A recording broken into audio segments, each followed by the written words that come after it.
I want to thank everybody for joining us this morning to talk about some of the potential devastating impacts that this healthcare bill could have on rural communities. When you visit places like New Mexico, like Clayton and Santa Rosa and Raton, as I did last fall during a rural healthcare listening tour, you see right away the vital role that hospitals and health clinics play in rural communities. In most cases, these hospitals are literally the only healthcare providers for many, many miles in any direction.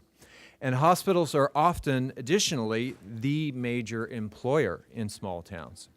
As a Medicaid expansion state, New Mexico has seen some pretty dramatic gains in coverage for the folks that these health providers serve.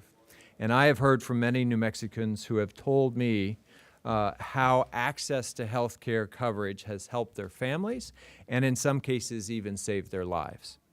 I recently met with patients at the Ben Archer Health Center, a rural health clinic in Hatch, New Mexico, and heard firsthand about how important Medicaid coverage has been for families in southern New Mexico. A number of the people I would point out particularly relevant to today that I met with were farm workers.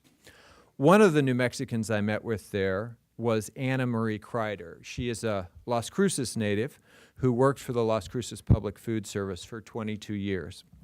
Anna's husband passed away in 2008, and when she found herself unable to keep working following a minor stroke, she could not afford health coverage on her own. When she reached out to my office last year, she had bronchitis and walking pneumonia. My staff helped Anna enroll in Medicaid, and today she's able to access the care that she needs. But stories like Anna's illustrate just how important Medicaid and health coverage in general is to the hardworking people of New Mexico and to rural states across the country.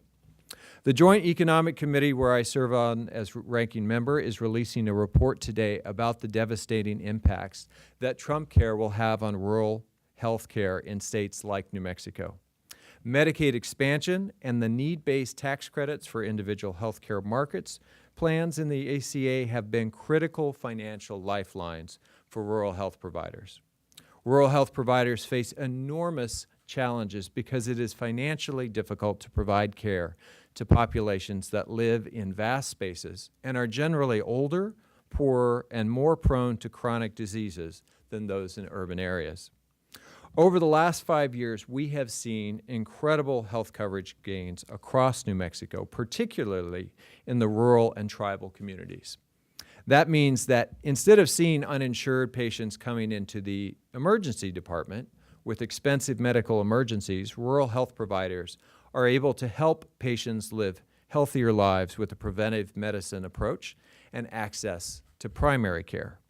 And when medical emergencies do arise, New Mexicans have coverage that helps rural health providers cover those expenses. If we throw away the coverage gains from the ACA, these rural health providers may very well have to close up shop. Right now, more than 1/3 of rural hospitals are already at risk of closure. But if you look at where the hospitals that have been forced to shut down are, they're almost all in states that didn't expand Medicaid.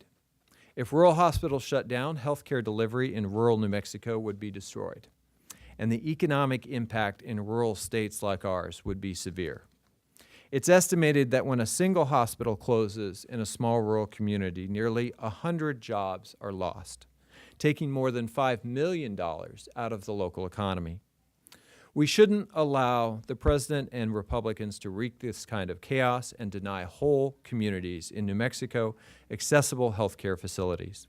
We need to stop this disastrous health care bill in its tracks, and let's be blunt. This isn't so much a health care bill. Rather, it is more a tax cut for some very wealthy individuals masquerading as health reform. It's time to turn the page on repeal and replace, so that we can get to work on actually fixing the numerous things in the current healthcare system that clearly do need work. And with that, I get to introduce Senator Bob Casey, who has been a fantastic ally on this issue and has been doing great work in the state of Pennsylvania, which has its very own rural health bent to it. Thanks, Senator Heinrich.